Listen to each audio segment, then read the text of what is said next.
میں ظہور احمد اتاری عرض کر رہا ہوں باب المدینہ کراچی سے۔ میرا سوال یہ تھا کہ جو ہم عید میلاد النبی مناتے ہیں کب سے شروع ہوا؟ ظہور احمد مدنی پورہ یہ باب المدینہ سے ہمارے اسلامی بھائی نے سوال کیا ہے کہ جشن میلاد النبی منانے کا سلسلہ کب سے شروع ہوا؟ میٹھے میٹھے اسلامی بھائیو، جشن میلاد النبی صلی اللہ تعالیٰ علیہ وآلہ وسلم جس ہیئت سے اب ہم مناتے ہیں، خیر وہ انداز تو بدل گیا، انداز تو بہت ساری چیزوں کے بدلتے جاتے ہیں اور اس پر کوئی اعتراض عام طور پہ کرتا نہیں۔ جیسے کہ میں آپ کو موٹی مثال دے دوں، مسجد کا انداز بدل گیا۔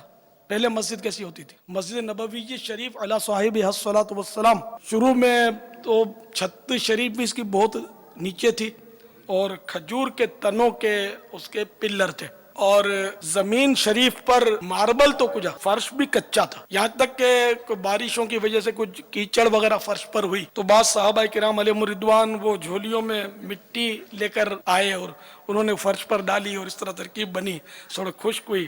میرے آقا صلی اللہ تعالیٰ علیہ وسلم نے اس کو پسند فرمایا۔ تو خیر میں یہ آپ کو نقشہ بتا رہا ہوں کہ پہلے مسجد نبی کا انداز یہ تھا، اس میں محراب نہیں تھی۔ اب جو طاق ہے نا مسجدوں میں، اس کو محراب جہاں امام کھڑا ہوتا ہے جو خوبصورت سی بنی ہوتی، یہ محراب نہ سرکار صلی اللہ علیہ وسلم کے دور میں مسجد میں تھی، نہ صحابہ کرام کے دور میں تھی۔ حضرت سیدنا عمر بن عبد العزیز رضی اللہ تعالیٰ عنہ نے بنائی، دور غالباً حجاج بن یوسف کا تھا۔ وہ مسجد میں مینارے، گنبد، ان کا تو تصور بھی نہیں تھا۔ پھر جا کر یہ گنبد شریف، یہ سرکار صلی اللہ تعالیٰ علیہ وآلہ وسلم کے روضہ انور پر گنبد شریف کو زیادہ عرصہ بھی نہیں ہوا، میرا خیال ہے 500-600 سال ہوئے، رنگ بھی مختلف ہوتے رہے، اب سبز آ کر چمٹ گیا، اب وہ جا نہیں رہا، اور ایسا لگتا ہے قیامت تک سبز رنگ شاید نہ جائے۔ بچوں کو اس کی ہریالی ہرے رنگ کا پتہ ہے، واللہ عالم اگر رنگ بدل گیا تو جون سے رنگ کو سبز گنبد، موجودہ سبز گنبد یعنی گنبد شریف جس رنگ کو پسند کرے گا ہم اسی کو آنکھوں سے لگا لیں گے۔ سبز رنگ سے اسی لیے تو پیار ہے کہ وہ آقا صلی اللہ تعالیٰ علیہ وسلم نے اپنے گنبد خضرا پر اس کو قبول فرمایا ہوا ہے، تو اسی لیے گنبد خضرا ہے، خضرا مانے سبز۔ خیر تو منارے بنے، اچھا پھر جناب اور ترقی ہوئی تو یہ اب تو ماربل لگتا ہے۔ اچھا پہلے لائٹیں نہیں تھی، یہاں تک کہ آپ کو تعجب ہوگا کہ سرکار نامدار صلی اللہ تعالیٰ علیہ وآلہ وسلم کے در دولت پر وہ چراغ بھی نہیں روشن ہوتا تھا، ایک دور وہ بھی تھا، پھر بعد میں چراغ کی ترکیب بن گئی تھی، حاضر ہو گیا تھا چراغ خدمت کے لیے، نور لینے کے لیے۔ ہمارے آقا کو کیا نور دے گا؟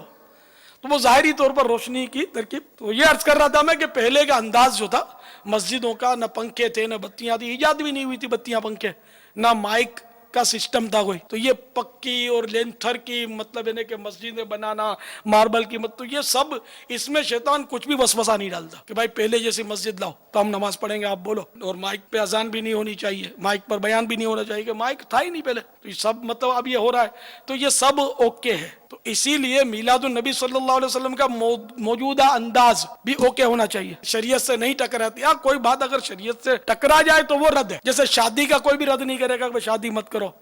آپ بتاؤ کوئی شادی شریعت کے مطابق کرتا ہے؟ جشن ولادت تو اب بھی الحمدللہ شریعت کے مطابق منانے والے ایک نہیں لاکھوں مسلمان پڑے ہیں، ہم لوگ الحمدللہ شریعت کے مطابق ہی تو منا رہے ہیں۔ یہ بیٹھے ہوئے کیا کر رہے ہیں؟ اللہ کے گھر میں تو بیٹھے ہیں اور دین سیکھ رہے ہیں جشن ولادت کے بہانے۔ تو یہ کہ شادی میں تو 1000 خرابیاں آ گئی، بغیر گناہوں کے شادی شاید کوئی لاکھوں میں کرتا ہو جس میں ایک بھی گناہ نہ ہو، بہت مشکل ہو گیا گناہ سے بچنا شادی کے اندر۔ لیکن کوئی بھی اختلاف نہیں کرتا کہ صاحب شادی مت کرو، بلکہ بولیں گے یہ سنت ہے۔ تو یہ شادی جو ہے یہ میٹھی میٹھی سنت ہے، اور یہ جشن ولادت یہ تو ہمارے دل کا سرور، آنکھوں کا نور۔ تو بہرحال یہ اس کا انداز بدلی ہوا ہے لیکن اس کی اصل موجود ہے، اور ایک حساب سے، ایک طرح سے جشن ولادت اللہ تبارک و تعالیٰ نے بھی منایا ہے اور عالم ارواح میں منایا ہے، جبکہ کوئی بھی اس وقت پیدا نہیں ہوا تھا۔ سیدنا آدم علیہ نبینا علیہ الصلوۃ والسلام بھی تشریف نہیں لائے تھے۔ پارہ 3 سورہ آل عمران کی آیت نمبر 81 میں اللہ تبارک و تعالی ارشاد فرماتا ہے، وَإِذْ أَخَذَ اللَّهُ مِيثَاقَ النَّبِيِّينَ لَمَا آتَيْتُكُم مِّن كِتَابٍ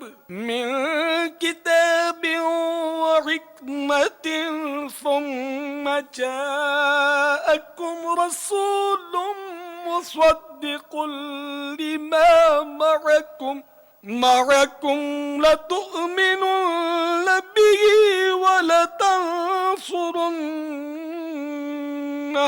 قَالَ أَأَقْرَرْتُمْ وَأَخَذْتُمْ عَلَى ذَلِكُمْ إِصْرِي قَالُوا أَقْرَرْنَا قال فاشهدوا وأنا معكم من الشاهدين.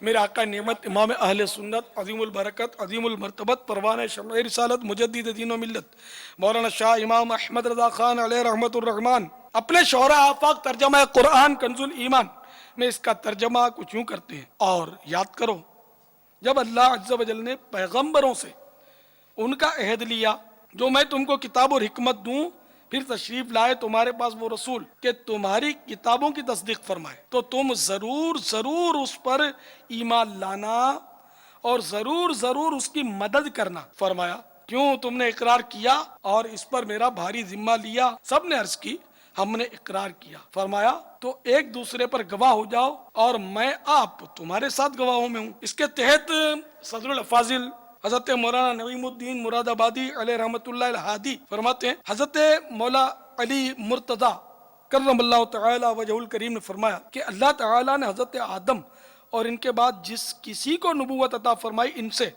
سید انبیاء محمد مصطفیٰ صلی اللہ تعالی علیہ وآلہ وسلم کی نسبت عہد لیا اور ان انبیاء نے اپنی قوموں سے عہد لیا کہ اگر ان کی حیات میں سید عالم صلی اللہ تعالی علیہ وآلہ وسلم مبعوث ہوں تو آپ پر ایمان لائیں اور آپ کی نصرت یعنی مدد کریں. اور اس سے ثابت ہوا کہ ہمارے حضور صلی اللہ تعالی علیہ وآلہ وسلم تمام انبیاء علیہ السلام سے افضل ہیں. یہ تو نبیوں سے لیا گیا عہد ہے. یہ بھی میرے آقا صلی اللہ تعالی علیہ وآلہ وسلم ہی کے فضائل. جشن ولادت میں ہوتا کیا ہے؟